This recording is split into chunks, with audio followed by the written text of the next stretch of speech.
जी business संवाददाता कीर्तन हमारे साथ जुड़े हैं। कीर्तन, क्या खबर है आपके पास?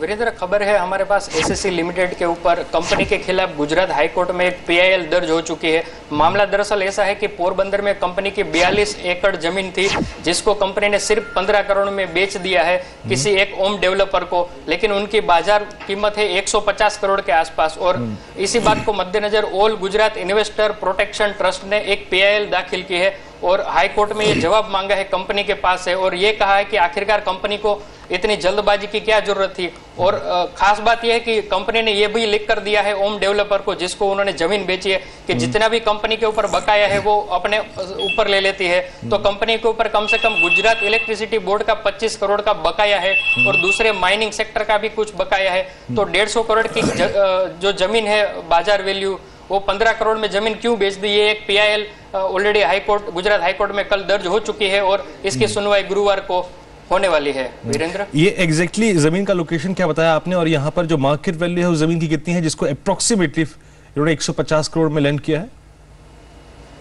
देखिए, ये जमीन है पोरबंदर के अंदर। करीब 15 साल पहले वहां पर कंपनी की एक इकाई हुआ करती थी, लेकिन वो बंद हो गई। लेकिन जो प्राइम लोकेशन पर है उनकी जमीन, वहां पर एक स्थानीय डेवलपर ने सिर्फ 15 करोड़ में कंपनी के साथ मिलकर वो जमीन ले ली है, ऐसा ट्रस्ट का कहना है। और उनकी मौजूदा कीमत है 150 करोड़ और वहां पर एक बहुत बड़ा हाउसिंग प्रोजेक्ट भी वो लोग लगाने जा रहे हैं। लेकिन पीआई होने के बाद स्थानीय लोगों ने हाईकोर्ट में उनके ऊपर एक स्टे भी ले लिया है। तो कंपनी की अब जवाबदेही बनती है इस पीआईएल के जरिए कि आखिरकार 150 करोड़ की जमीन आपने 15 करोड़ में क्यों बेच दी। तो ये मामला आगे जाकर गुजरात हाईकोर्ट के जरिए काफी तूल पकड़ेगा, ऐसा हमें लगता है। वीरेंद्र, शुक्रिया आपका कीर्तन इस पूरी बातचीत के लिए। तो एसीसी के खिलाफ अगर आप देखें तो यहाँ पर एक गुजरात में पीआईएल दाखिल की गई है क्योंकि इन्होंने एक बहुत महम